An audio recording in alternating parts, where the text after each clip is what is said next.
Hey, it's Ken and Gina here from OK Portugal. Getting wet.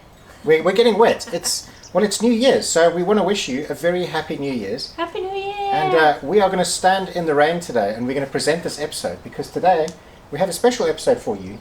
We're going to be showing all the highlights and all the lowlights of 2022. So much has happened in this last year, from heat waves, droughts, pestilence, sickness, disease, and unfortunate accidents, but also some really amazing things, like new additions to our farm, visits from friends and families, exploring new and beautiful parts of Portugal, and having the chance to visit and document ambitious farming projects around the country. We released an episode every week this year, every Sunday at 11 a.m. GMT, watched by thousands of people worldwide, which is really incredible when I come to think about it. When we started this channel, we were one of only 3 English-speaking YouTube channels making content about living in Portugal. In the last year or two, a lot has changed, and it seems that every day there's a new channel popping up, following the same journey and making the same content. Now, I really loved building this channel from scratch and trailblazing the content that we filmed, but now it seems that everyone's just doing the same thing over and over. So it's time for me to reinvent, start a new path, and trailblaze a new future. But before we go there, I wanted to run through the highlights of OK Portugal's 2022, the good and the bad. At the start of 2022, in January, we got Edmundo, our Australian mountain dog. He was just a small puppy.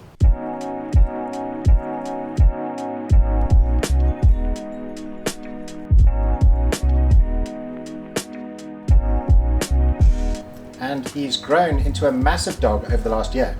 He's really kept us on our toes with his crazy antics, especially when he escaped our property and had to be rescued from our neighbour's well. This is the edge. Yeah, and he's down there. What? No. On his head. Yeah. Oh, don't. We're coming for you, mate. We're coming. This is going to help to get you out, okay? Good boy. Yeah. He's a good boy. 1, 2, 3. Pull! Come on, Eddie, get your head If out someone wants to, come here and pull. So we've just got him out.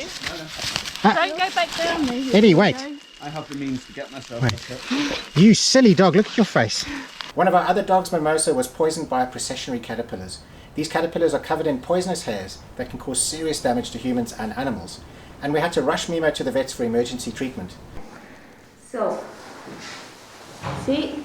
Yes. Okay. Oh, yes. Okay, so you can see all of the pink from where the caterpillar hairs have got a... See the tongue? Yes. It's got little red marks underneath. What the textbook says to us that we need to wash it really well Okay. for 15 minutes. So is that, do you think, quite a mild case? Yeah, Yeah. Okay, good. So you don't think she's going to have a problem with losing her tongue or... I don't think so. Okay. But you need to pay attention to Of that. course, yes. We got super lucky and there was no lasting damage, but Mimosa was not out of the woods yet. Later in the year, we noticed that she wasn't looking too well. We took her to the vets again, where she was diagnosed with leishmaniasis. That's it. So we're with Sophia from Viperine, and she's doing this test for leishmaniasis. Our worst thoughts about this when we saw it have been realized, and it looks like she is positive. It's an incurable disease caused by a parasite-infected sandfly bite. Mimo was put on chemotherapy for a month, and now she's on lifelong medication to keep these parasites at bay. This year we had numerous visits from friends and family, which is a welcome break to the quarantines of 2020 and 2021. Gina's mother, aunt, uncle, father and nephew all came over separately, and we made some great memories together. Everyone, say hello to Benny Winder. Hello, everybody. Hi.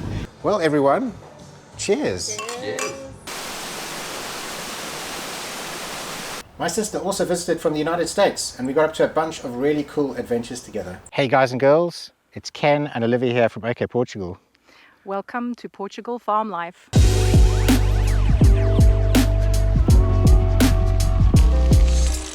Finally, we found the water.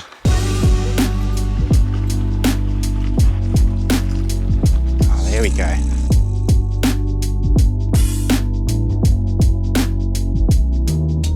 The water is so warm. Yeah. So Olivia and I are like proper tourists here. Dinner is served, it's all arrived, and now we're going to tuck in. Wow, look at this room. Bathroom. This looks pretty snaz, man. I'm glad you're filming this before I mess it up. Isn't that gorgeous? Very, very nice. Oh, I love this. I feel so content right now. Ah. Yeah. Let's put the camera up your nose. Right up the nose. Ah. Livy, lots of love. Mwah. Aw. Oh, I'm going to miss you. I'm going to miss you too. We had a snake in our house, which was a crazy experience for me, as I've always been nervous of snakes, due to the fact that most of the ones back in South Africa will definitely kill you. Fortunately for us, this was a harmless Viperine water snake, but at the time I didn't actually know this. So it's Easter Monday, and Gina spotted a snake in the house. I put a little bit of video on our Facebook and Instagram pages of the snake to try and see if any of our viewers could recognize it. And as it turns out, it's not a horseshoe whip snake, it's a Viperine water snake. Now, a Viperine water snake is not poisonous, or venomous should I say. They feed on fish and other aquatic animals like frogs and newts and things like that. They don't bite, or it's very rare that they can bite a human. And even if they did, they have absolutely no venom. Now this guy over here, as you can see, he's all coiled up, but I would estimate that his head would easily hit 50 centimeters. So he's about 1/2 meter in length. Now, I don't really know much about snakes. So what I want to do is I'm going to keep the head pressed down to the ground, and I'm going to try and grab him like behind the neck. Wish me luck, everyone. Let's see, is he aggressive? No, he's not aggressive. Sorry, Snakey. Oh.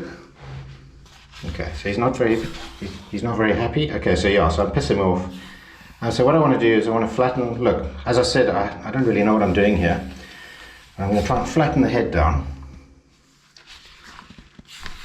And then, okay, chill, dude. Okay, so there's probably people at home who know about snakes and they're going, this guy's doing this completely wrong. Do you know what? He's not biting the stick, so I'm just going to grab him with my hands and hope he doesn't bite me. Wait. Stop. I'm not going to hurt you, dude. There we go. Okay, so much fuss for nothing. Oh, he's just weed or pooed. Whew, I'm actually shaking. Oh my goodness. Right, so let's take this guy outside. Shame he's hiding his face. Yeah. I just wanted you guys to have a little look at him. We also reported on a serious problem with our local lake, the Maura. A lot of fish were washing up dead on the shores, and we went to do some investigation to try and get to the bottom of it.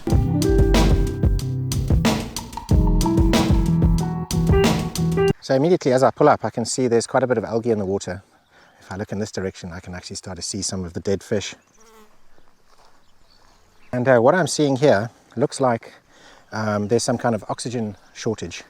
It could be cyanobacteria, which is a type of toxic algae. You know, this stuff, I mean, obviously without testing it, I can't actually see. But basically, that type of algae, what it can do is it can starve the water of oxygen. It can also create toxins. Either the fish are dying because there's low oxygen, or they're dying because there's toxins in the water. Now, looking at the fact that there's only big dead fish, and bigger fish need more oxygen, and all of the smaller fish are still alive, I'm sort of thinking that it's something to do with oxygen levels. We finally got a proper kitchen in our farmhouse. Our friend Stuart is an incredible builder, and we paid him to do an install of a new kitchen, which has really transformed our quality of life here on the farm. So this is the old farmhouse kitchen. This is Stuart. He's a mate of ours. He's from the UK, but he lives in Portugal now. And one evening we had a couple of beers and he was like, yeah, I'll build your kitchen for you. So now he has to do it, unfortunately. He's probably regretting it now. Yeah, don't drink with Ken.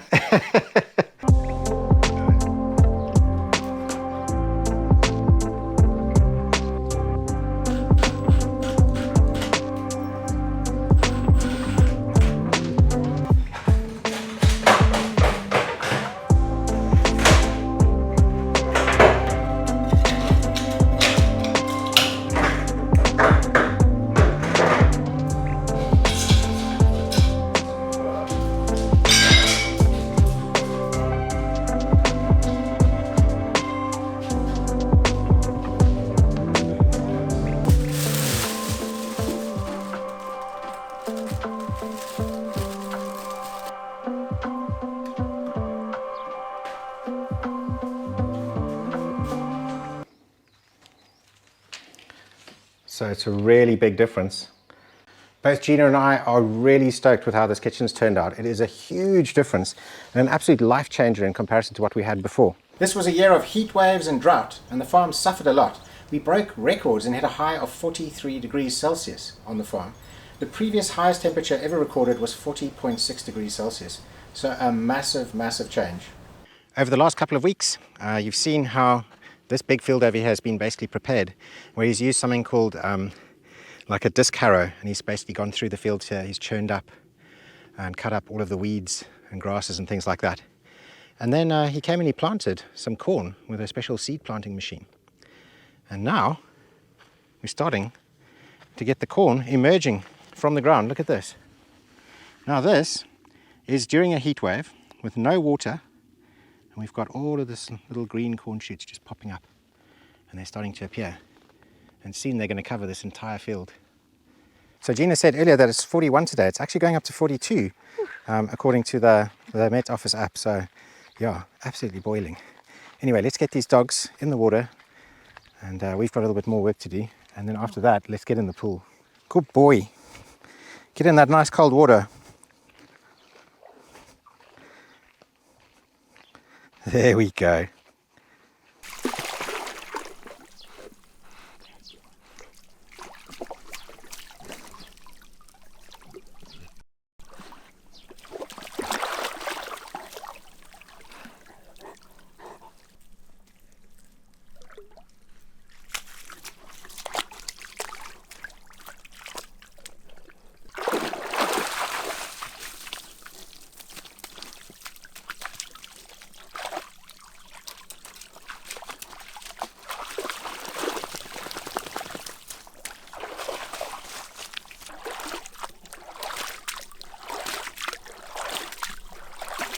We're super lucky to have this big old watering hole on our farm. The dogs actually take themselves down here, all on their own usually, and they come back to the house like soaking wet, which is why sometimes we have to roll up the carpet in the lounge just on days that we know that they're going to do that. But yeah, it's a pretty cool space to come. The water's nice and cold, and the doggies love it. Last year I was attacked by bees. I was covered in bee stings. Now this year I was poisoned by a plant. And to make matters worse, a bee stung me just as I was recording a video about it all. Check this out. I've been gardening, Gina's lady garden, and I must have just been stung by a bee. And I must have, I don't believe it, not again. Basically, I was in the lady garden, okay, and I managed to get something into my eye. And look what's happened. My eye is completely, I can't really see out of it, and it's all gone it's gone bright red. All of the white part around the eye is completely swollen, and it's got loads of pressure in it, and it's really painful. So yeah, so we got to go to the hospital. And I've just been stung by a bee. Also last year we lost our majestic rooster called Nando's. And this year we got a new rooster called Rui, or Rui Rooster. He's really settled into his new surroundings and is enjoying free ranging on his new farm with his new girlfriends.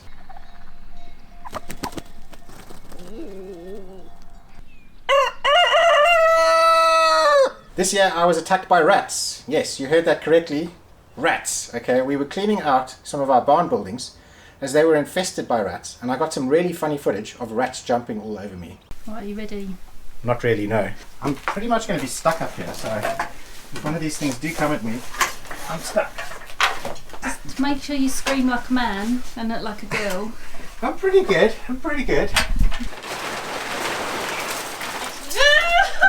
Wow, rats were jumping on me. Oh my god!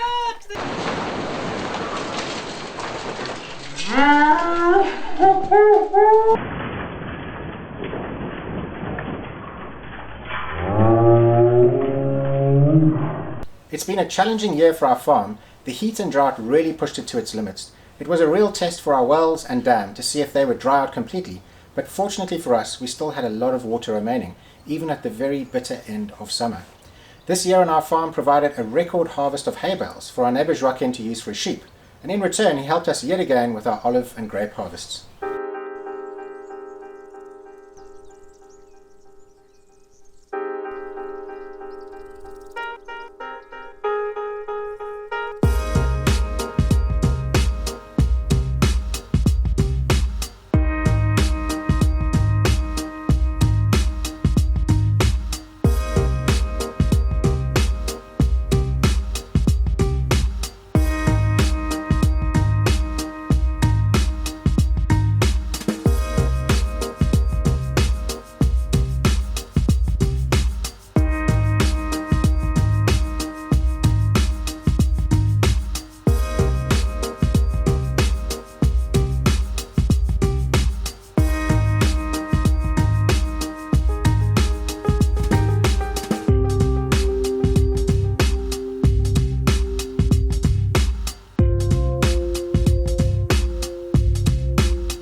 And this brings us to the end of Season 4 of Portugal Farm Life. Here's a link to the Season 4 playlist where you can catch up on any episodes that you may have missed, so go and check them out. You can also follow us on social media where we post a bunch of short video clips and photographs and stuff like that.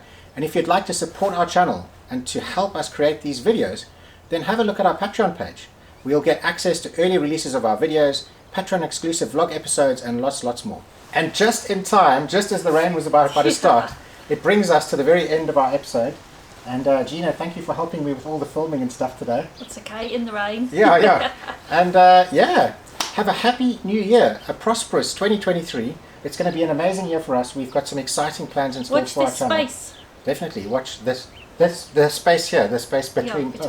Yeah, No. Watch the whole space, the whole of OK Portugal. We're going to be doing some really cool stuff. So if you haven't done it, hit the subscribe button, hit the like button, drop us a comment. Do all of that stuff that everyone has to do on YouTube to help channels like us grow. And what else is there to be said? Have a safe, happy new year. Yeah. Ciao for now. Ciao!